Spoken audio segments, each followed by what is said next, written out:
कांग्रेस के ब्लंडर जाने चंद मिनटों के अंदर। अगर आप सोचते हैं कि कांग्रेस की सबसे बड़ी भूल राहुल गांधी के बेतुके बयान हैं, तो ठहरिए, क्योंकि असली ब्लंडर्स तो उनके पूर्वजों ने किए हैं।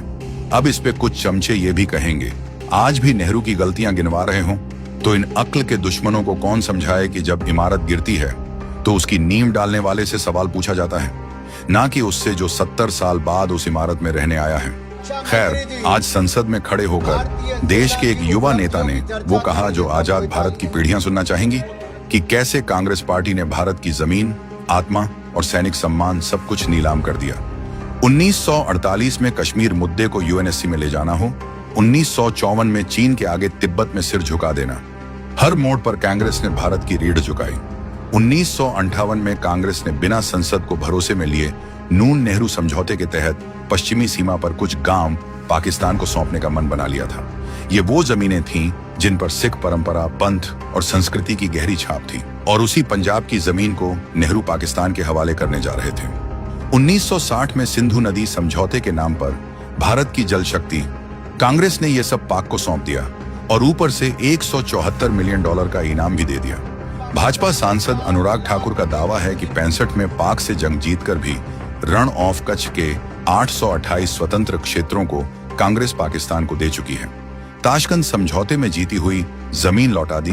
71 में 93,000 पाकिस्तानी सैनिक तो छोड़ दिए, पर अपने 54 जवानों को नहीं ला सके।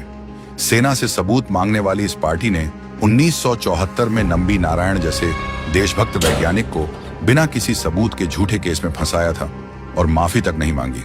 74 में ही पाक को परमाणु तकनीक देने का ऑफर दिया। 1984 में इंदिरा गांधी पाक के खिलाफ किसी भी तरह के परमाणु हमले ना करने को सहमत हो गई, और आज आए दिन पाक भारत को परमाणु हमले की धमकियां देता रहता है। 1990 में अंतर्राष्ट्रीय दबाव में आतंकियों पर कार्रवाई रोकी। 2004 से 14 तक की यूपीए सरकार की विदेशी नीति में पाकिस्तान को मोस्ट फेवर्ड नेशन का दर्जा दिया गया। 2012 में शांति प्रतीक के रूप में पाकिस्तान को सियाचिन देने की तैयारी चल रही थी। कुल मिलाकर माने तो कांग्रेस की विदेश नीति सिर्फ घुटनों पर बैठकर लिखी जाती रही, कभी डीप स्टेट वाले अमेरिका के इशारे पर, कभी साम्राज्यवादी मानसिकता वाले चीन के। आज राहुल गांधी मोदी सरकार से सेना के शौर्य पर सबूत मांगते हैं, लेकिन अपने परिवार की वो फाइलें क्यों नहीं खोलते जिसमें देश की एक एक नींव पर कांग्रेस ने खुद बारूद लगाया। कांग्रेस की कहानी महज झूठ की नहीं, चुनी हुई गद्दारी की है। नेहरू ने जहां शुरुआत की, वहीं से राहुल तक ये पूरी खानदानी जमात एक ही धुन पर नाचती रही है। अब ये मत कहना 70 साल पुरानी बात है। जिन्होंने नींव खोदी, जवाब अब भी उन्हीं से मांगा जाएगा। नाम बदला है, नियत नहीं। महाठगबंधन की जरूरत नहीं। आज ही लें संकल्प।